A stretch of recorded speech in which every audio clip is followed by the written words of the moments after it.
ಸಹೋದರಿ ಸೀತೆ, ಇದೇನಿದು? ತಂದೆ ತಾಯಿ ನಿನ್ನ ಬಗ್ಗೆ ಚಿಂತೆ ಮಾಡುತ್ತಿದ್ದರೆ ನೀನಿಲ್ಲಿ ಯಾವುದೋ ಗಿಣಿಯ ಚಿತ್ರವನ್ನು ಬರೆಯುತ್ತಿರುವೆಯಲ್ಲ? ಊರ್ಮಿಳಾ, ಇದು ಯಾವುದೋ ಗಿಳಿಯ ಚಿತ್ರವಲ್ಲ. ವಾಲ್ಮೀಕಿ ಮಹರ್ಷಿಯವರಿಂದ ಕೇಳಿದ ಆ ಪುರುಷೋತ್ತಮನ ಕಥೆಯನ್ನು ಹೇಳಿ ಕಣ್ಮರೆಯಾಯಿತಲ್ಲ, ಆ ಗಿಳಿಯ ಚಿತ್ರ. ಸಹೋದರಿ, ನೀನಿಲ್ಲಿ ಮಹಾಪುರುಷನ ಕತೆ ಬಗ್ಗೆ ಯೋಚಿಸಿದರೆ ಪುರುಷಾಧಮನೊಬ್ಬ ಸ್ವಯಂವರಕ್ಕೆ ಬರುತ್ತಿದ್ದಾನೆ. ಆತನೇನಾದರೂ ಸ್ವಯಂವರದ ಪಣವನ್ನು ಗೆದ್ದು ನಿನ್ನನ್ನು ವರಿಸುವಂತೆ ಆಗಿಬಿಟ್ಟರೆ ಎಂದು ತಂದೆ ತಾಯಿ ಚಿಂತೆ ಮಾಡುತ್ತಿದ್ದಾರೆ. ಈ ಶುಕರಾಣಿ ಹೇಳಿರುವ ಕಥೆಯನ್ನೇ ನಂಬುವುದಾದರೆ ಆ ಪುರುಷೋತ್ತಮನೇ ಸ್ವಯಂವರವನ್ನು ಗೆಲ್ಲುತ್ತಾನೆ ಹೊರತು ಪುರುಷಾಧಮನಲ್ಲವಲ್ಲ. ಸಹೋದರಿ, ಈಗ ಸ್ವಯಂವರಕ್ಕೆ ಬರುತ್ತಿರುವುದು ಲಂಕಾಧಿಪತಿ ಮಹಾಪರಾಕ್ರಮಶಾಲಿ ರಾವಣ.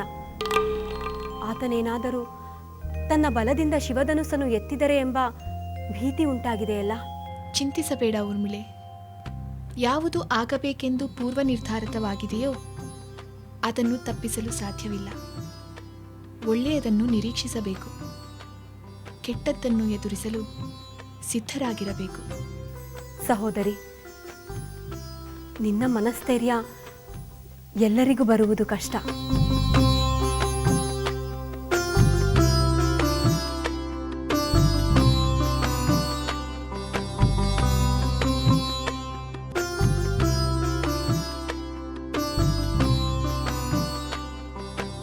ಶುಕರಾಣಿ, ನೀನು ಶುಭವಾಣಿ ಹೇಳಿರುವಾಗ ನಾನೇಕೆ ಚಿಂತಿಸಬೇಕು?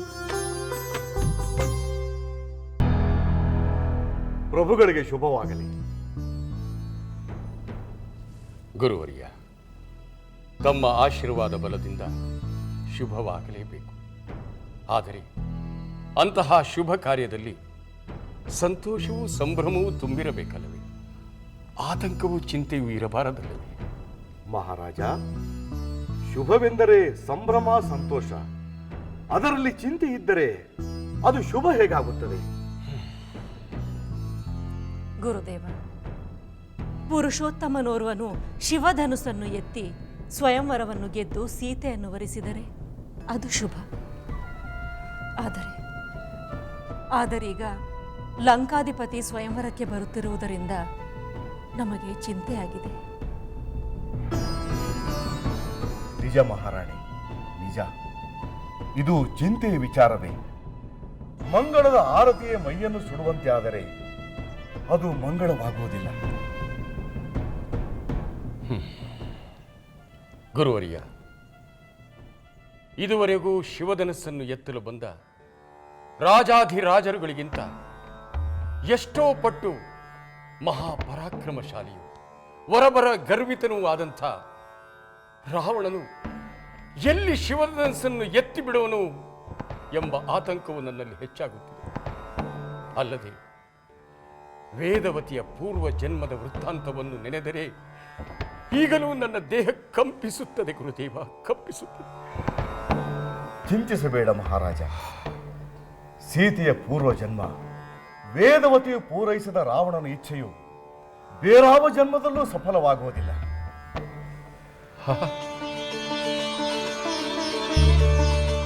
ಶುಭಮಸ್ತು.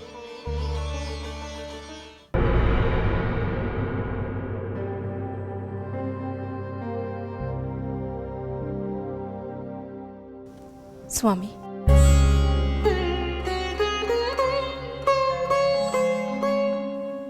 ನೀವು ವಿಶ್ವಾಮಿತ್ರರ ಸಂಗಡ ಹೋದ ರಾಮಲಕ್ಷ್ಮಣರ ಬಗ್ಗೆ ಚಿಂತಿಸುತ್ತಿರುವಿರೆ? ಸ್ವಾಮಿ, ರಾಮ ಲಕ್ಷ್ಮಣರ ವಿಚಾರವಾಗಿ ಸಿದ್ಧಾಶ್ರಮದಿಂದ ಯಾವ ಸಮಾಚಾರವೂ ಬರಲಿಲ್ಲವೇ?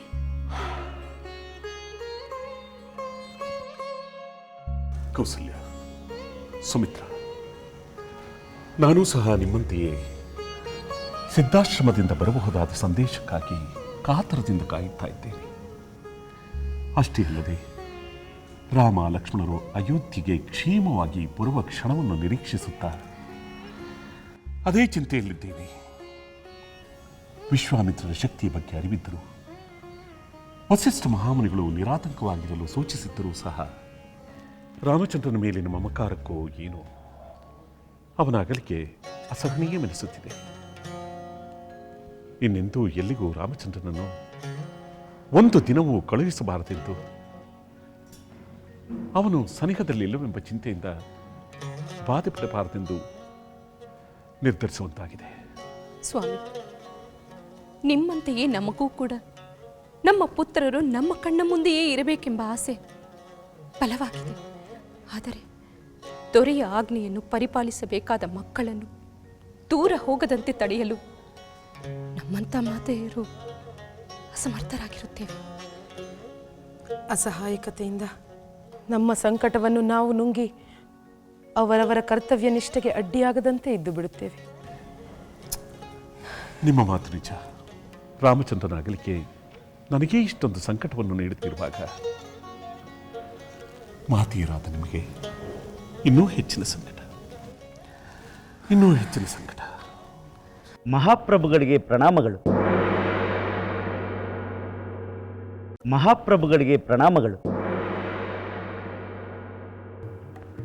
ಮಹರ್ಷಿ ವಿಶ್ವಾಮಿತ್ರರ ಶಿಷ್ಯರೊಬ್ಬರು ಸಿದ್ಧಾಶ್ರಮದಿಂದ ತಮಗೆ ಸಂದೇಶವನ್ನು ತಂದಿದ್ದಾರೆ. ತಮ್ಮ ದರ್ಶನಕ್ಕಾಗಿ ಕಾಯುತ್ತಿದ್ದಾರೆ ಮಹಾಪ್ರಭು. ಅವರನ್ನು ಗೌರವದಿಂದ ಇಲ್ಲಿಗೆ ಕರೆತನ್ನಿ. ಸ್ವಾಮಿ, ಆಶ್ರಮದಿಂದ ಯಾವ ಸಂದೇಶ ಬಂದಿರಬಹುದು? ಶುಭ ಸಂದೇಶವೇ ಆಗಿರುತ್ತದೆ ಅಲ್ಲವೇ? ನಾವು ಅದೇ ನಿರೀಕ್ಷೆಯಲ್ಲಿದ್ದೇವೆ. ಮಹಾರಾಜರಿಗೆ ಪ್ರಣಾಮಗಳು. ಗುರುವರ್ಯರಾದ ವಿಶ್ವಾಮಿತ್ರ ಮುನಿಗಳು ತಮಗೊಂದು ಶುಭ ಸಂದೇಶ ಕಳಿಸಿದ್ದಾರೆ. ತಪೋದರರೇ, ಸಿದ್ಧಾಶ್ರಮದಿಂದ ಬರಬಹುದಾದ ಸಂದೇಶಕ್ಕಾಗಿ ನಾವು ಕಾತರದಿಂದ ಕಾಯುತ್ತಾ ಇದ್ದೇವೆ. ತಮ್ಮ ಆಗಮನ ಬಾಯಾರದವನಿಗೆ ಅಮೃತ ಸಿಕ್ಕಂತಾಯಿತು. ದಯಮಾಡಿ ಬ್ರಹ್ಮರ್ಷಿಗಳು ಕಳಿಸಿದ ಸಂದೇಶವನ್ನು ತಿಳಿಸುವ ಕೃಪೆ ಮಾಡುವಿರ? ಮಹಾರಾಜ, ನಿಮ್ಮ ಹಿರಿಯ ಪುತ್ರ ರಾಮಚಂದ್ರ ತನ್ನ ಅಸ್ತ್ರ ಪ್ರಯೋಗದಿಂದ ಯಜ್ಞ ವಿಘ್ನಕ್ಕೆ ಬಂದಿದ್ದ ಮಹಾಪಾತಕಿ ಮಾರೀಚನನ್ನು ಸಾಗರದೊಳಗೆ ಹೋಗಿ ಬೀಳುವಂತೆ ಮಾಡಿ ಸುಬಾಹುವನ್ನು ಸಂಹಾರ ಮಾಡಿ ವಿಶ್ವಾಮಿತ್ರ ಮಹರ್ಷಿಗಳ ಯಜ್ಞವು ನಿರ್ವಿಘ್ನವಾಗಿ ನೆರವೇರುವಂತೆ ಮಾಡಿದ್ದಾನೆ. ಆಹಾ, ಎಂತಹ ಆನಂದದಾಯಕವಾದ ಸಮಾಚಾರವನ್ನು ತಿಳಿಸಿದ್ದೀರಿ. ಕೌಸಲ್ಯ, ಸುಮಿತ್ರ, ಕೇಳಿದ್ರ? ವಿಶ್ವಾಮಿತ್ರರ ಯಜ್ಞ ನಿರ್ವಿಘ್ನವಾಗಿ ನೆರವೇರಿದಂತೆ. ಮಹಾರಾಜ, ಮಾರೀಚನ ತಾಯಿಯು ಮಹಾರಾಕ್ಷಸಿ ತಾಟಕಿಯೂ ಕೂಡ. ರಾಮಚಂದ್ರನಿಂದ ಹೊರಟ ಬಾಣಗಳಿಗೆ ಬಲಿಯಾಗಿ ತಾಟಕವನದಲ್ಲಿ ಸಂಚರಿಸುತ್ತಿದ್ದ ಮಾನವರಿಗೆ ಕಂಕಟ ತಪ್ಪಿದೆ.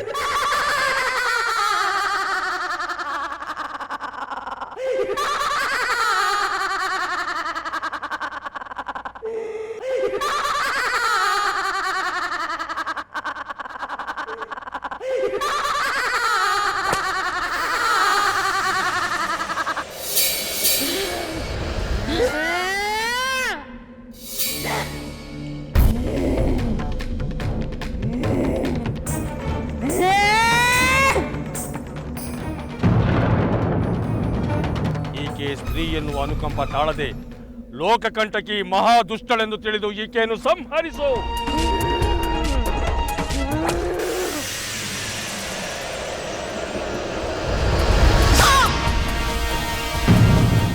ಅಬ್ಬಾ, ದುಷ್ಟರ ದಮನ, ಶಿಷ್ಟರ ರಕ್ಷಣೆ ನಮ್ಮ ಮಕ್ಕಳಿಂದ ಆಯ್ತೆಂದು ಕೇಳಿ ನಮಗೆ ಮಹದಾನಂದವಾಯಿತು. ಋಷಿವರಿಯರೇ, ತಾವು ಅರಮನೆಯ ಆತಿಥ್ಯವನ್ನು ಸ್ವೀಕರಿಸಿ ಹೊರಡಬೇಕು. ಆಗಬಹುದು. ರಾಮ ಲಕ್ಷ್ಮಣರು ಬಿಲ್ಲುಗಳನ್ನು ಹಿಡಿದು ನಿಂತರೆ ಸಾಕ್ಷಾತ್ ಹರಿಹರರೇ ಧರ್ಮ ರಕ್ಷಣೆಗೆ ನಿಂತಂತೆ ಭಾಸವಾಗುತ್ತದೆ. ನಿಮ್ಮ ವೀರಪುತ್ರರಿಗೆ ಲೋಕವು ಧನ್ಯವಾಗಿರಲೇಬೇಕು. ನಾವಿನ್ನು ಬರುತ್ತೇವೆ ಮಹಾರಾಜ. ಧನ್ಯೋಸ್ಮಿ ಋಷಿವರ್ಯ. ಸುಮಿತ್ರ, ಕೇಳಿದ್ರ? ನಾವು ಬಾಲಕರೆಂದು ಆತಂಕಗೊಂಡಿದ್ದು, ಆದರೆ ಎಂತಹ ಮಹತ್ಕಾರ್ಯವನ್ನು ಮಾಡಿದ್ದಾರೆ. ಯಜ್ಞವನ್ನು ರಕ್ಷಿಸಿ ನಮ್ಮ ವಂಶದ ಕೀರ್ತಿ ಪತಾಕೆಯನ್ನು ಬೆಳಗಿಸಿದ್ದಾರೆ. ನಿಜವಾಗಿಯೂ ನೀವು ವೀರಮಾತಿ.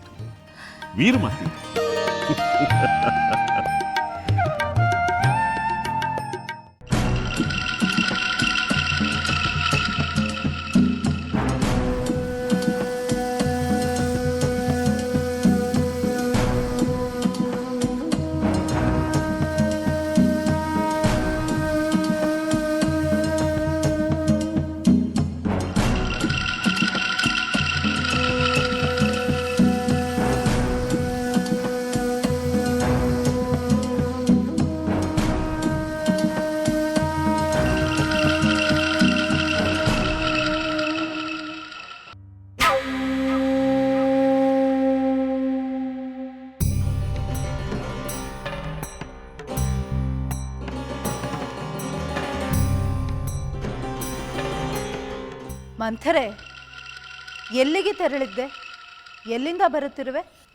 ಮಹಾರಾಣಿ, ತಮ್ಮ ವಾರಗಿತ್ತಿಯರು ಒಟ್ಟಿಗೆ ಸೇರಿ ಮಹಾರಾಜರನ್ನು ಕಾಣಲು ಅವರ ಬಳಿ ಹೋಗಿದ್ದು ನನ್ನ ಗಮನಕ್ಕೆ ಬಂದಿತ್ತು.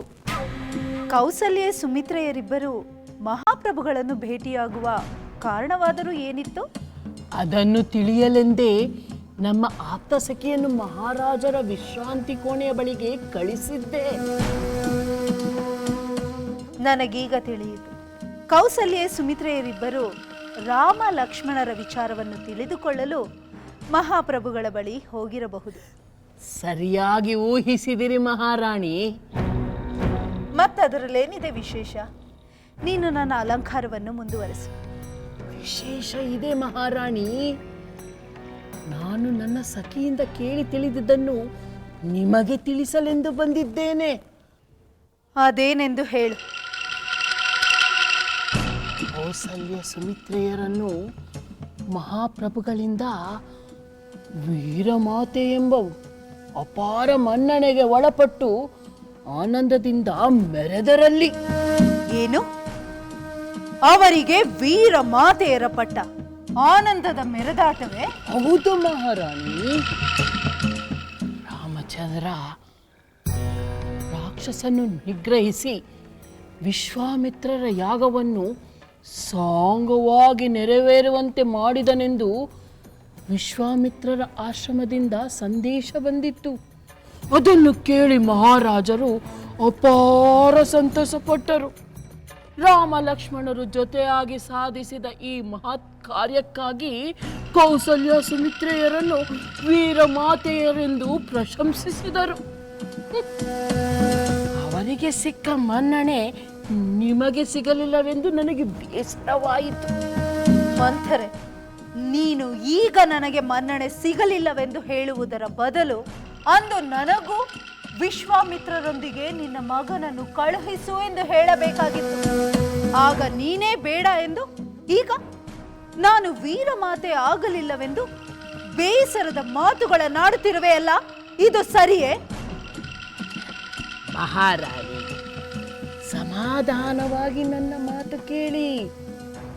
ನನ್ನ ವಿಚಾರ ಸರಿಯಾಗಿರುವುದೆಂದು ಅರ್ಥ ಮಾಡಿಕೊಳ್ಳಿ.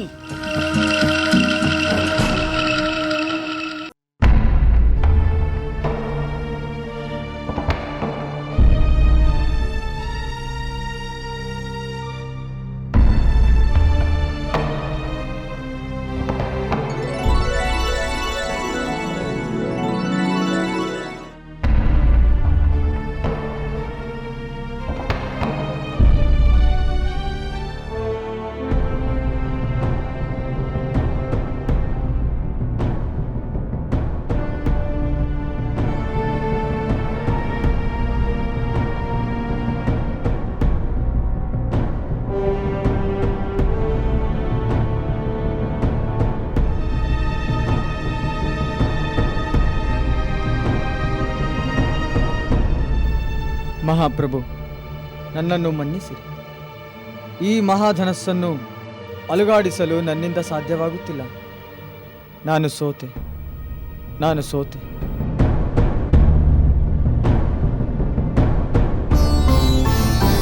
ಸ್ವಯಂವರಕ್ಕೆಂದು ಆಗಮಿಸಿರುವ ರಾಜಪುತ್ರರು,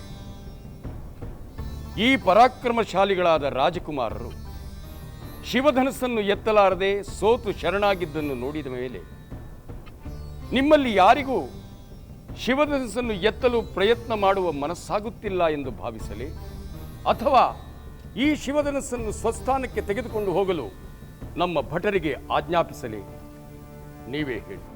ಸಾವಧಾನ ಮಹಾರಾಜ, ಸಾವಧಾನ.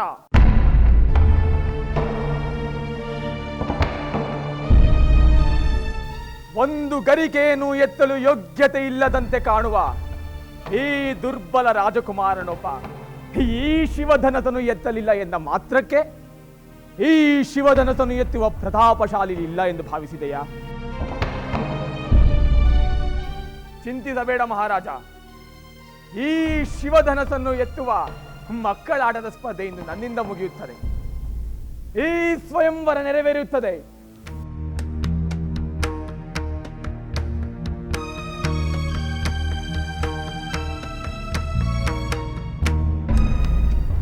ಈ ಶಿವಧನಸ್ಸು ಯಾವ ಜಾಗ ಸೇರಿಸಬೇಕೋ ಅದು ಶಾಶ್ವತವಾಗಿ ಸೇರಿಸುತ್ತೆ. ಮಾತಿನಲ್ಲೇ ಪರಾಕ್ರಮ ಮೆರೆಯುತ್ತಿರುವ ತಮ್ಮ ಪರಿಚಯ ಈ ಸಭೆಗಾಗಲಿ, ಆಮೇಲೇನಿದ್ದರೂ ಶಿವಧನಸ್ಸನ್ನು ಎತ್ತುವ ವಿಚಾರ. ನನ್ನ ಪರಿಚಯವಾಗಬೇಕೆ? ನೋಡಿರಿ, ಎಲ್ಲರೂ ನೋಡಿರಿ.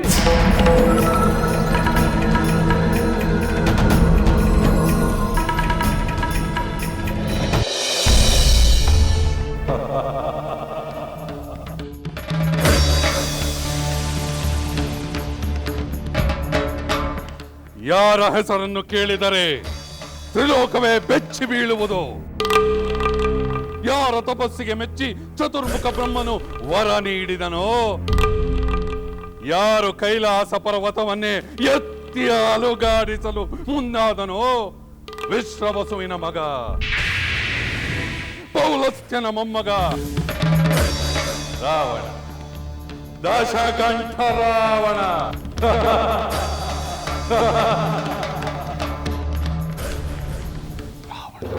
ದಶಕಂಠ